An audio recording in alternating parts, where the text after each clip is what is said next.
தங்க ஜர்ன்னு விலை ஏறுது. இப்போ வாங்கி வச்சுக்கிட்டோம்னா பின்னாடி ஏறும்போது வித்துடலாம்னு ஒரு கணக்கு போட்டு நம்ம அதில் முதலீடு பண்ணுவோம்ரா. ஆனால் வாங்கும் போதும் செய்கூலி சேதாரம் ஆதாரம் இதாரம்னு நம்மகிட்ட எக்ஸ்ட்ரா பிடுங்கிறாங்க, விற்கும் போதும் பிடுங்குறாங்க. அப்போது இதில் முதலீடு பண்ணுறது சரியா தப்பா எப்படின்னு கேட்டோம். மக்கள் கொஞ்சம் குழம்புனாலும் கணக்கு போட்டு சொல்கிறாங்க.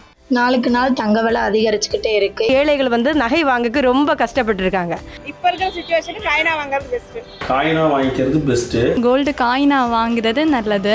காயின் வந்து செய்கூலி சேதாரம் இல்லாமல் எடுத்துக்கலாம், ஆனால் யூஸ் பண்ண முடியாது. நகையாக எடுத்தால் யூஸ் பண்ணிடலாம். காயினா வாங்கிக்கலாம் அப்படின்னு நினைக்கிறேன். ஏன்னா அது வந்து ஒரு கல்யாணத்தில் வீட்டில் இருக்கிற ஃபங்க்ஷனுக்கு ஒரு அவசரத்துக்கு நமக்கு செஞ்சுருப்பாங்க, திருப்பி கொண்டு போய் அந்த காயினா வச்சிடலாம். இப்போ கோல்டை நம்ம வாங்கினோன்னா அதுக்கு செய்கூலி சேதாரம் இதெல்லாம் பார்க்கணும். ஆனால் நம்ம காயினை வாங்கி வச்சா நமக்கு எப்போ தேவையோ நமக்கு இஷ்டப்படி என்ன வேணாலும் நமக்கு ஒரு வளையாவோ செயினாவோ தேவைப்படும் போது நம்ம அதை மாற்றிக்கலாம். நீங்கள் வாங்குறது எல்லாமே 916 இருக்குதான்னு செக் பண்ணிங்க.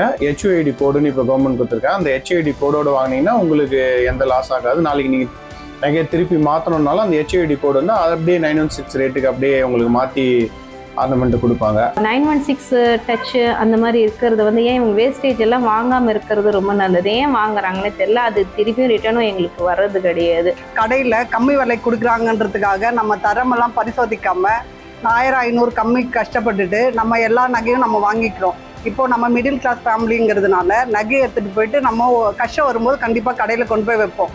அப்போ இப்போ இருக்கிற நகை ரேட்டுக்கு அதை வாங்காமல் கம்மியாக வாங்குவாங்க. ஏன்னா அதில் தரம் கம்மியாக இருக்குது.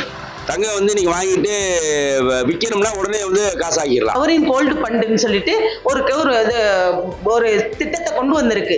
அந்த திட்டம் பேங்க்ல வந்து நம்ம வந்து இப்போ நகை எடுக்கிற போகிற பணத்தை நம்ம இன்வெஸ்ட்மெண்ட் பண்ணிட்டோம்னா இன்னைக்கு என்ன ரேட்டோ இன்னைக்கு என்ன ரேட்டுக்கு விட நம்ம 15,000 ரேட்டு வந்தாலும் அன்னைக்கு அது புது நகையை நம்மளுக்கு கவர்மெண்ட் கொடுக்கும்.